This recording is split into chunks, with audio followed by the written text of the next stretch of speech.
Saudi अरब का Yemen पर जवाबी हमला देखने को मिला है। सऊदी समर्थित गुटों और सेना ने बमबारी कर दी है। उत्तरी यमन के अल ज़ौफ प्रांत में यह भीषण झड़प हुई है।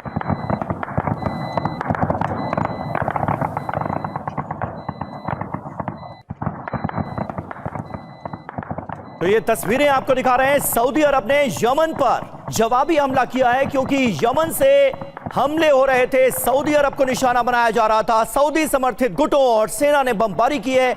उत्तरी यमन का यह इलाका है अल ज़ौफ प्रांत, जहां पर हुई है भीषण गोलीबारी। तो यमन में हमले का नया वीडियो भी सामने आया है, जहां सेना की गाड़ियों में आग लगाई गई है। सऊदी समर्थित गुटों का बड़ा हमला बताया जा रहा है। यमन में हमले का ये देखिए, ये नया वीडियो, वाहनों का आग के हवाले किया गया, सेना की गाड़ियों में आग लगा दी गई है।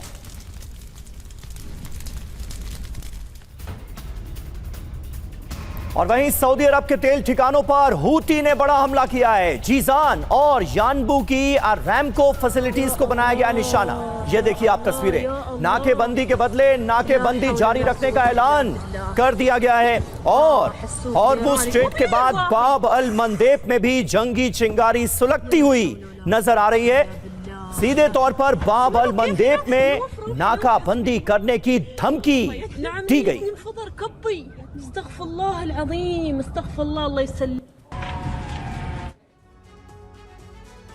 तो सऊदी अरब पर हूती का हमला 5 पॉइंट में, ये पूरी खबर आपको समझा देते हैं और उसके बाद अपने मेहमानों का रुख करने जा रहे हैं। सऊदी अरब के खिलाफ हूती के 2 ऑपरेशन। सऊदी अरामको की ऑयल फील्ड पर हमले हो गए।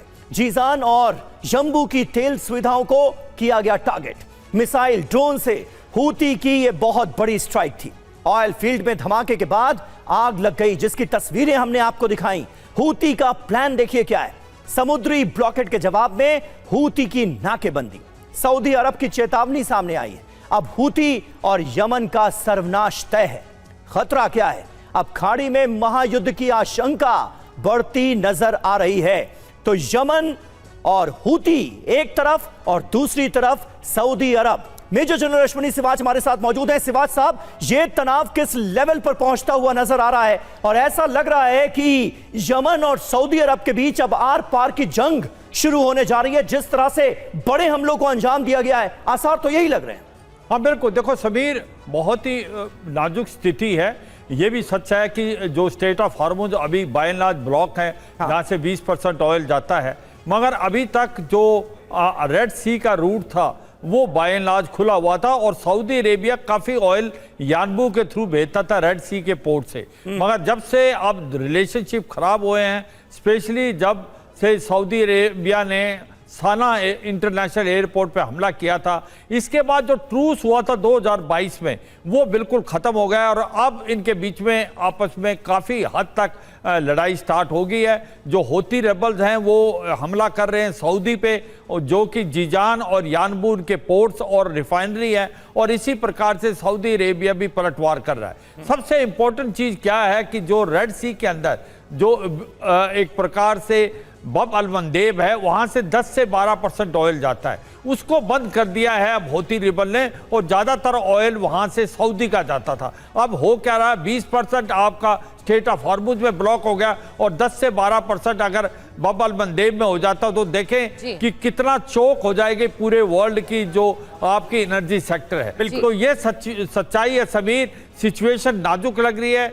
अब जो हूती रेबल और एक प्रकार से सऊदी अरेबिया के बीच में जो लड़ाई छिड़ी है, ये किस रूप लेगा ये समय बताएगा, मगर ये सच्चाई है कि लड़ाई का जो दायरा बढ़ता जा रहा है। बात है सर, और बीते दिनों हमने देखा कि पूरी दुनिया पर कितना असर पड़ा। हॉर्मुज़ स्ट्रेट जब ब्लॉक हुआ, 20% तेल यहीं से होकर गुजरता है, तेल टैंकर्स यहीं से होकर गुजरते हैं। 12 से 13% उसमें आप बाब अल मंदेब भी जोड़ लीजिए।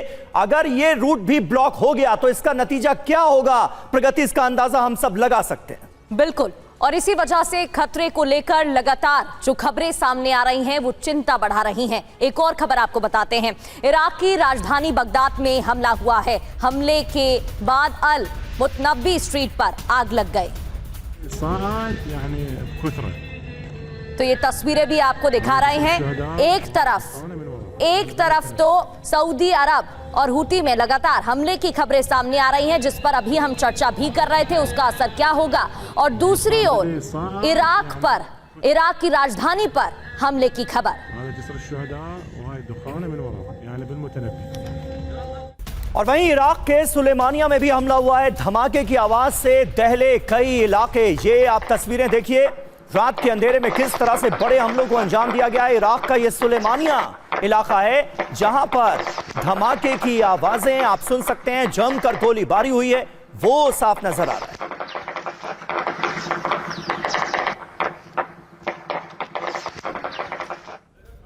वहीं इराक के किरकुक में बड़ा ड्रोन अटैक भी हुआ है। जाम्बुर ऑयल फील्ड पर ड्रोन अटैक की खबर है। यूएई की कंपनी से जुड़ा जाम्बुर ऑयल फील्ड जहां पर ड्रोन अटैक किया गया है।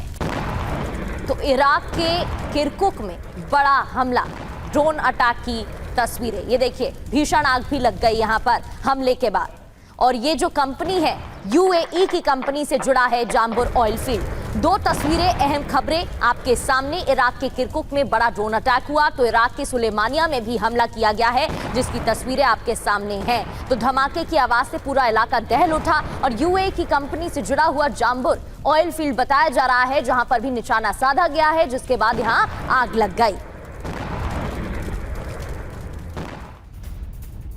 और वहीं इराक के इरबिल में शाहेद ड्रोन को इंटरसेप्ट किया गया है। ईरानी हमले को अमेरिका ने दरअसल नाकाम किया है, इसलिए इस खबर के मायने बड़े हैं। अमेरिकी एयर डिफेंस ने दागी इंटरसेप्टर मिसाइल। ये देखिए आप, इराकी कुर्दिस्तान में भीषण धमाके का ये वीडियो।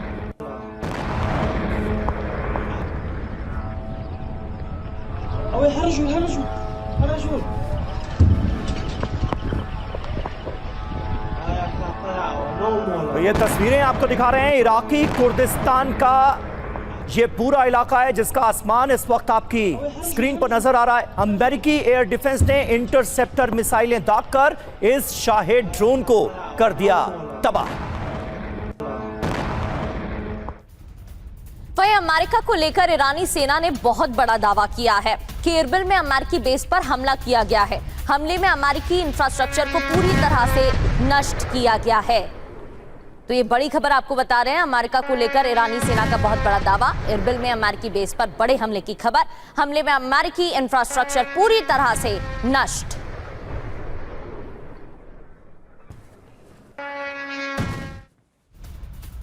और इस बीच एक बहुत बड़ा डेवलपमेंट होने जा रहा है। अमेरिका में डोनाल्ड ट्रंप से मिलेंगे बेंजामिन नेतन्याहू। इस मुलाकात पर सबकी नजरें होंगी और ये खबर आ रही है कि सोमवार को वॉशिंगटन के लिए बीबी रवाना होंगे। मंगलवार को व्हाइट हाउस में बड़ी मुलाकात होगी। हमलों से पहले पिछली बार मिले थे दोनों नेता, इसलिए भी इस मुलाकात के मायने बड़े हैं। नेतन्याहू ट्रंप की मुलाकात के बाद ईरान पर बड़े हमले की आशंका जताई जा रही है। तो ये मीटिंग जिस पर सभी की निगाहें टिकी रहेंगी।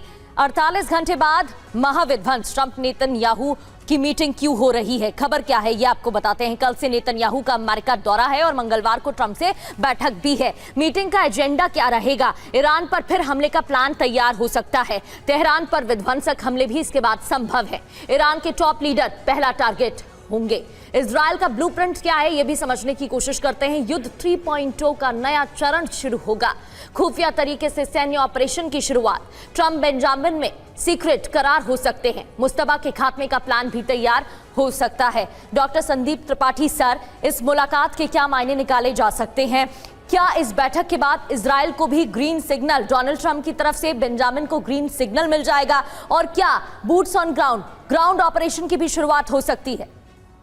देखिए, जो मुझे लगता है कि अब यदि कुछ बचा है तो ग्राउंड ऑपरेशन ही बचा है, क्योंकि जो थ्रेट का परसेप्शन था और ये जो एयर स्ट्राइक जो हो रही थी जो दोनों तरफ से, मुझे लगता है ये अति हो चुकी है। दोनों क्रॉस कर चुके हैं और जो होना था, जो रिजल्ट आना था दोनों का, वो भी आ चुका है। रिजल्ट ये है कि ना तो यहाँ अमेरिका हार रहा है, ना तो ईरान हार रहा है।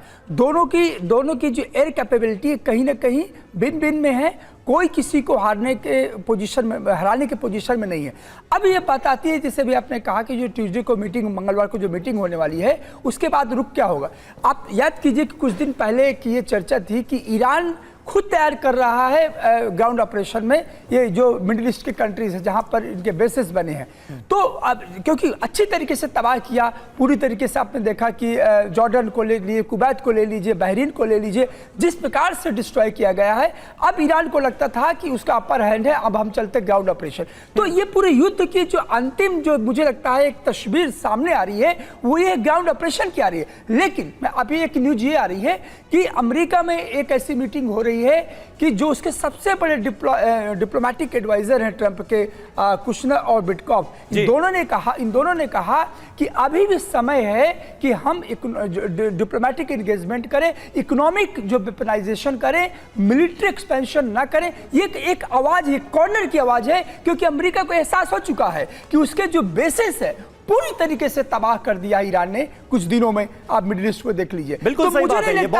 ये बहुत बड़ा झटका है, बहुत बड़ा झटका है अमेरिका के लिए। और अमेरिका में भी अब ये आवाजें पुरजोर तरीके से उठने लगी हैं कि आखिर इतने दिनों तक जंग लड़कर आपको हासिल क्या हुआ, आपने हासिल क्या किया। और इसका जवाब अमेरिका के पास ज्यादा देने के लिए है नहीं। नतीजा यह है कि फिलहाल फुल स्टॉप लगाया गया है, लेकिन यह फुल स्टॉप कब तक मेंटेन रहेगा यह देखने वाली बात होगी। राष्ट्रपति ट्रंप की ईरान को इस बीच चेतावनी जरूर सामने आई है। फ्रेंच मीडिया LCI का बड़ा दावा, ईरान के खिलाफ बड़े युद्ध पर विचार किया जा रहा है, शर्त न मानने पर बड़ा हमला संभव है। ट्रंप से बातचीत के बाद यह बड़ा दावा किया गया है फ्रेंच मीडिया LCI की तरफ से।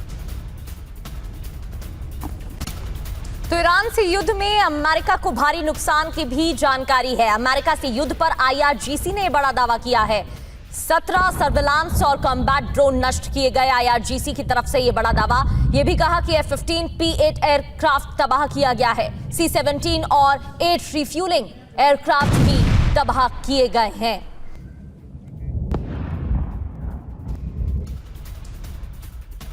और वहीं अहम खबर है, ईरान में नए हमले ना करने का आदेश जारी कर दिया गया है। हॉर्मुज स्ट्रेट पर एक्सियोस के हवाले से बड़ा दावा सामने आया है। राष्ट्रपति ट्रंप ने आदेश जारी कर दिया है। ओमान में हॉर्मुज खोलने पर वार्ता को लेकर खबर है। ट्रंप बोले कूटनीति ही बेहतर रणनीति है। और ईरानी हमलों से दबाव में आए अमेरिकी सैन्य बेस अमेरिका को पीछे हटने पर मजबूर कर रहा है ईरान। इसी को लेकर अभी हम चर्चा भी कर रहे थे। ईरान से दूर दूसरे ठिकानों पर शिफ्ट हो रही है अमेरिकी सेना। ईरान की रणनीति से अमेरिकी हमले बेहद मुश्किल होंगे। ईरान की नई युद्ध नीति का मेहर न्यूज का दावा। इस नई युद्ध नीति को लेकर मेहर न्यूज ने दावा किया है कि अब नई नीति की वजह से अमेरिका के US बेसिस पर, इन बेसिस पर दबाव बढ़ गया है। और इस बीच बहरीन की राजधानी मनामा में ईरानी हमले से हड़कंप मच गया। मनामा में ईरानी बैलिस्टिक मिसाइलों से हमला हुआ है। हमले के बाद पूरे बहरीन में बजते दिखे सायरन। ये देखिए आप, बहरीन में लोगों से सुरक्षित स्थानों पर रहने की अपील की गई है। बहरीन में अमेरिकी नेवी के बेस पर हमले का अलर्ट जारी किया गया है। और ईरान के खैबर शेखन मिसाइल से हमले तेज हो गए हैं। WSJ की रिपोर्ट में बड़ा दावा किया गया है। तो वॉशिंगटन जनरल की रिपोर्ट में यह बड़ा दावा किया गया है। खैबर शेखन के सामने थाड बेअसर दिखाई दे रहा है। एरो 2 और एरो 3 डिफेंस सिस्टम भी नाकाम।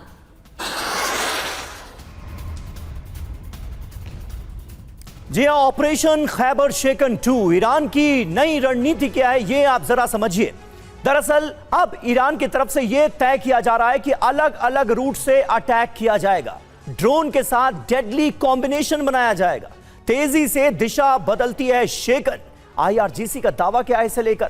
खैबर शेकन के सामने थाड जो सिस्टम है, एयर डिफेंस सिस्टम है, वो बेअसर साबित होते हैं। एरो 2 और एरो 3 डिफेंस को भी ये भेज सकती है। खैबर शेकन 2 की ताकत देखिए। मध्यम दूरी की बैलिस्टिक मिसाइल है, बहुत घातक बैलिस्टिक मिसाइल है। 1450 किलोमीटर तक ये हमला कर सकती है। मिसाइल शील्ड को भेदने में सक्षम है। स्पीड है इसकी 9500 किलोमीटर प्रति घंटा। 1500 किलोग्राम हाई एक्सप्लोसिव वॉरहेड ये ले जा सकती है। 15 मिनट से भी कम वक्त में इसे लॉन्च किया जा सकता है। बड़ी बात यह है कि क्लस्टर क्षमता से और ज्यादा विनाशक बना दिया गया है खैबर शेकन को। यहां पर भी अमेरिका का झूठ और ईरान जो कह रहा था वो साबित होता हुआ नजर आ रहा है। सिवाज सर, एक तरफ अमेरिका के ये दावे कि हमने मिसाइल पावर को खत्म कर दिया है, 10 से 20% मिसाइल पावर ही बची है और उसको भी जल्द ही खत्म कर देंगे, और ईरान ने उन तमाम दावों को झुटलाया था और अब एग्जाम्पल्स हमारे सामने हैं, उदाहरण हमारे सामने। हाँ बिल्कुल, देखो शमीर, लग ऐसा रहा है कि अगर दोबारा राउंड स्टार्ट हो जाता है तो मुझे लगता है फिर ईरान का पलड़ा भारी होगा, क्योंकि ईरान ने किया क्या है, ईरान ने ये जो बीच में मौका मिला है उसको, उसने जो अपनी नई मिसाइलें जो बनाई हैं उसकी क्षमता पहले जो है वो शाही ड्रोन थे या फतह मिसाइल थे उससे भी ज़्यादा है, और उससे क्या होगा कि जो हमले होंगे वो सटीक होंगे, और जो एयर डिफेंस सिस्टम है जो कि बात करता है अमेरिका, चाहे वो थर्ड है या पेट्रोइड मिसाइल सिस्टम है या यूरो 2 या यूरो 3, वो उसको रोक नहीं पाएंगे। और अब की बार इन्होंने स्ट्रेटजी चेंज की, ईरान ने मल्टी प्रोंग स्ट्रेटजी से जाएंगे, कहीं से ड्रोन कहीं से मिसाइल, और जो भी इनका एयर डिफेंस सिस्टम है उसको सैचुरेट कर देंगे। तो मुझे लगता नहीं कि अमेरिका ऐसी दोबारा गलती करेगा कि दोबारा युद्ध करने की कोशिश करेगा। अगर करता है तो ईरान प्रिपेयर्ड है, और ईरान का ने एक चीज़ बहुत इंपॉर्टेंट की है, अगर आप देखें कि 3 देश हैं उन्होंने टारगेट किए हैं, उसमें आप बहरीन, कुवैत और जॉर्डन। वो क्यों? बहरीन के अंदर आप देखिए 5th नेवल फ्लीट है, उसको कहते हैं 60 से 70% उन्होंने डिस्ट्रॉय कर दिया ईरान ने। और आप देखें कि जो कुवैत में अली अल सलाम जो एयर फील्ड है, जो कि बहुत बड़ी एयरफील्ड मानी जाती है अमेरिका की, उसमें भी बहुत ज़्यादा क्षति हुई है। और इसी प्रकार से जॉर्डन में, ये नज़दीक भी हैं, इन पे सरप्राइज फैक्टर भी है, और इनके अंदर जो भी मिलिट्री बेसिस है अमेरिका की, उनके ऊपर भारी नुकसान हुआ। तो मुझे लगता है कि स्थिति जो है वो ईरान के अभी भी पलड़े में है। ईरान ने 2 और चीज़ें जो की हैं इसमें कोई शक नहीं, स्ट्रेट ऑफ हार्मुज को ब्लॉक कर दिया, इससे आप एनर्जी सेक्टर में देखें $100 पर बैरल के करीब रेट पहुंच गए हैं ऑयल के। ऊपर से बब अल मंदेब, जहां से सऊदी अरेबिया ईस्ट वेस्ट जो पाइपलाइन थी जानबूझ से अपना ऑयल बेचता था, वो भी बंद हो गया। तो अब अगर आप ऐसी सिचुएशन पैदा होती है तो फिर अमेरिका को बहुत मुश्किल होगी, ईरान का फिर पलड़ा भारी तो यहाँ पर ईरान की तरफ से बनाया ही गया है, जिसकी वजह से ये नुकसान की खबरें भी सामने आ रही हैं। IRGC की तरफ से हालांकि दावा किया गया है इसे लेकर, लेकिन जो बयान सामने आ चुके हैं उससे भी दबाव दिखाई दिया है। लौटेंगे सर आपके पास, एक और खबर बता देते हैं। दुनिया के देशों को ईरान की खुली चेतावनी भी सामने आ गई है। ईरान पर हमला करने वाले देश निशाना होंगे। टारगेट पर अमेरिका, इजराइल के मददगार देश। ईरान के पास आत्मरक्षा का अधिकार सुरक्षित। अब्बास अरागची ने कहा, हमले का जवाब देना हमारा हक है।